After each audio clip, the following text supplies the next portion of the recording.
We are continuing with our program, and my next speaker is Ryan Donnelly, and he spent many years working as a corporate lawyer, and then he got excited by AI and its potential it offers, and he founded a company called Enzai Technologies. And what is this company is doing, and what is he doing now? He will tell much better himself, I'm sure.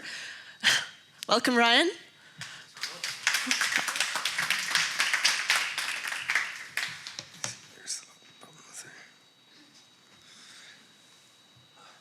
Good afternoon, everyone. Thank you very much for staying during the lunchtime slot. I'm sure everyone's hungry, but hopefully you'll find this pretty useful and interesting. So, as mentioned, my name is Ryan Donnelly. I'm a lawyer. I spent years at some of the world's best law firms in London, advising on technology regulation. This brought me to AI, and I founded a company in the space to help manage the substantial risks that come with artificial intelligence through governance and policy controls. I'm a firm believer that regulation is an incredible tool to foster innovation in the right way. And I wanted to start my talk here at first principles, right? So I found this definition from Accenture. Some of the people who wrote it might even be in this room or in the building today. And it's, why are we even using AI in the first place? What are we trying to achieve with these technologies? So we need to design, develop, and deploy AI with good intention to empower employees and businesses and fairly impact customers and society, allowing companies to engender trust and scale AI with confidence. Before we get into that, I want to talk about seatbelts. So who here thinks seatbelts are like a bad idea? No one, that's what I wanted. Yeah, it's no question, seatbelts are a great idea, but they've got actually quite a storied history. So they were invented by this guy in the 1800s. His name is George Cayley, and they were patented by a man called Edward Cleghorn in 1885. The uptake was initially slow, even as car adoption and the associated deaths with that skyrocketed in the early 20th century. Why? Well, there was a range of reasons. Cars were still novel, and people blamed the drivers for the crashes. There was a common misconception at the time that it was actually safer to be thrown from your vehicle than be kept inside it by a belt. But above all, it was the cost. No one wanted to pay. When Ford offered a seatbelt option, for the first time in 1955, only 2% of buyers chose to pay for them. But that's not the landscape that we know today. So what was the turning point? Well, it came with this man. Ralph Nader, in 1965, wrote a book called Unsafe at Any Speed. In that, he exposed car manufacturers for sacrificing safety in pursuit of profits. And legislators around the world woke up to this. So the very first legislations requiring manufacturers to put seatbelts in cars came in the 1960s. By the 1970s and the 1980s, wearing seatbelts for passengers and drivers became compulsory. The wearing part was particularly controversial. So a poll in July 1984, which was before my time, but some of you in the room might remember it wasn't actually that long ago, claimed that 65% of Americans were against these wearing seatbelt legislation, and the laws were challenged in court, with people literally cutting seatbelts out of the cars that they were forced to take. But over time, this opposition faded, and seatbelts have become the essential safety feature that they are today, having now saved millions of lives. And I think in this context, as well as many others, legislation has proved incredibly effective at harnessing innovation for good. So it's a pretty good place to start with artificial intelligence. And there's been a lot of talk today already about the sort of EU AI Act and some great contributions, so I won't go over those, but I'll just reiterate that this is a risk-based approach. It requires makers of these types of systems to do things like establish risk management frameworks, keep technical documentation, and perform conformity assessments. We're seeing a similar bill in Canada now, which was published earlier this year, which contains many of the same principles as in the EU AI Act.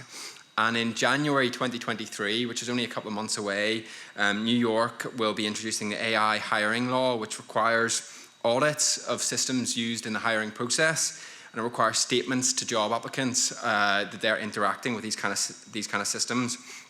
And as the panel talked about earlier, there's already a myriad of existing regulations around things like product legislation, GDPR, sectoral specific stuff around medical devices and financial services. So I think to be truly effective, these regulations are going to need a bit of help.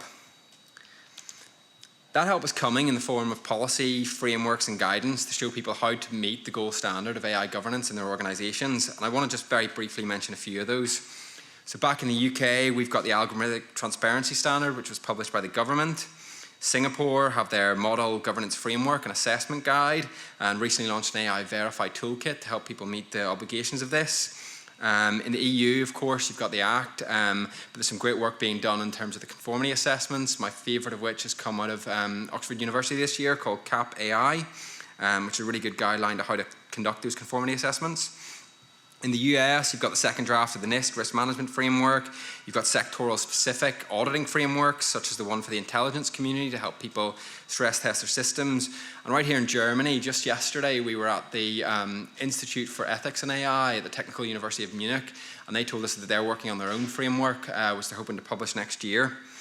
And then we've seen other frameworks from industry. So there's one from Microsoft, Google have published their model cards, of course, Salesforce, Fujitsu, many industry players publishing their own standards. And I know if I was looking at all these standards, I would think, where do I even begin?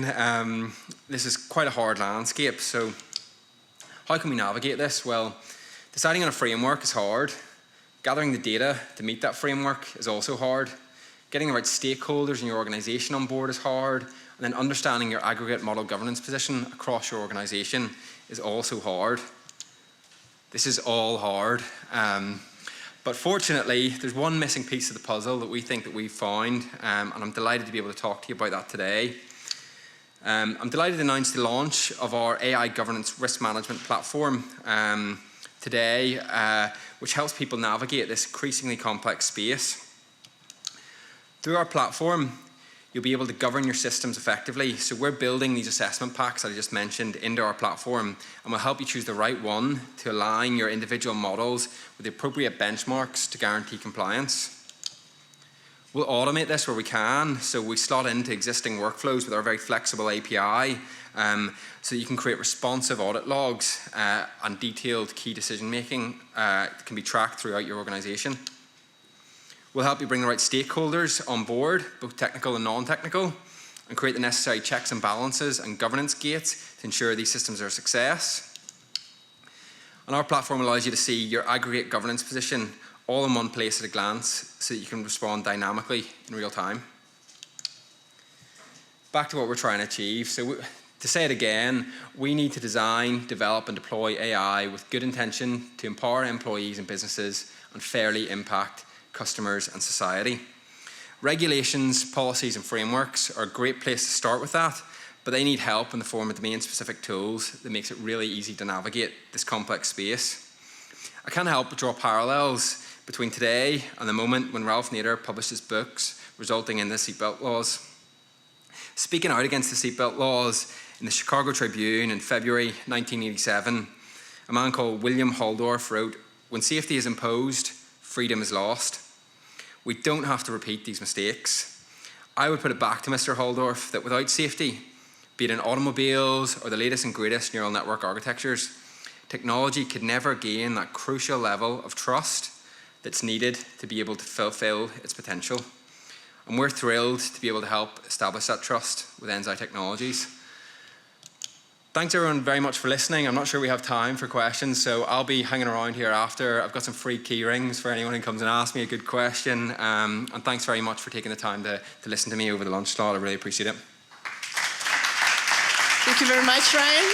I think we actually have time now for one or two questions if anybody from the audience, sorry. If anybody from the audience wants to ask a question. No? That's, oh yeah, here too. Yeah. Sorry, wait. Can you please introduce yourself and the company or the organization you represent? Yeah, sure. So my name is George Hancock. I'm from TDAB AI. So the question was, what APIs does it integrate with? Like, how seamless is it to integrate to a normal process? Yeah, so what we've done on the API front is working with some of our initial partners. We've picked the tools that they're already using. Some of the data scientists in the room might be familiar with a tool called MLflow, which is an auditing and a logging tool and an experiment tracker. So some of our early customers are using that, and we've got an integration with that. Some of our financial services Partners use a lot of SAS, the System Analytics Services. So we've got integration with that. And the way we've designed our APIs, it's extremely flexible, easy to integrate with. So it's very easy to build your own integrations for custom toolings from your workspaces as well. And second question, how long do you think data scientists have got to implement it before it gets sort of mandated like seatbelts? In terms of like AI governance gets mandated? Yeah. It's a good question. I mean, the panel, we're talking about that here in terms of the regulators are pushing as soon as possible, and industry are saying give us 4 years at least. I don't know the answer to that. My best guess in terms of when regulations become effective is probably Q4 2023, but if you had asked me that question this time last year, I would have said Q4 2022. So ask me again next year and it'll be Q4 2026. Thank you. Hi, Ryan. I just wonder, at which point during the journey of deploying AI in organizations should be best to engage with a company like yours in trying to set up governance for that AI system? Hey, it's a great question, and actually there's a common trap here that people can fall into where they think this is just a compliance check at the end of building your systems. So there's a lot been said about responsible AI, and I think if you want to do this effectively, you have to integrate it at all aspects of the development process. You have to integrate these kind of principles right at the start of the project that you're building and carry them through right to deployment and eventually decommission at the end. For this to be really effective, it's not a tick box exercise. It has to be something that permeates through an organization. And there's so much benefits to an organization for doing that, because if you can establish this level of rigor to your systems, you're going to build better systems. If you can bring more stakeholders in to analyze what you're doing, it's going to result in better systems, and everyone benefits from it. So I would be a big advocate of getting it started as soon as you possibly can. Does that then become an audit for an MLOps process? That MLOps is definitely an interesting part of it. I mean, you have to make sure that you have the infrastructure in place to be able to deploy your models effectively to do what they're supposed to do. But it's not just MLOps. I mean, if you want to, there's all kinds of technical aspects to it. So cybersecurity as well is very important of your models. It's the entire life cycle, everything from the idea stage right the way through, as I say, to decommission, and everything in between. Thank you very much. As I said, you're welcome to continue the discussion then. Yeah, and some free key rings.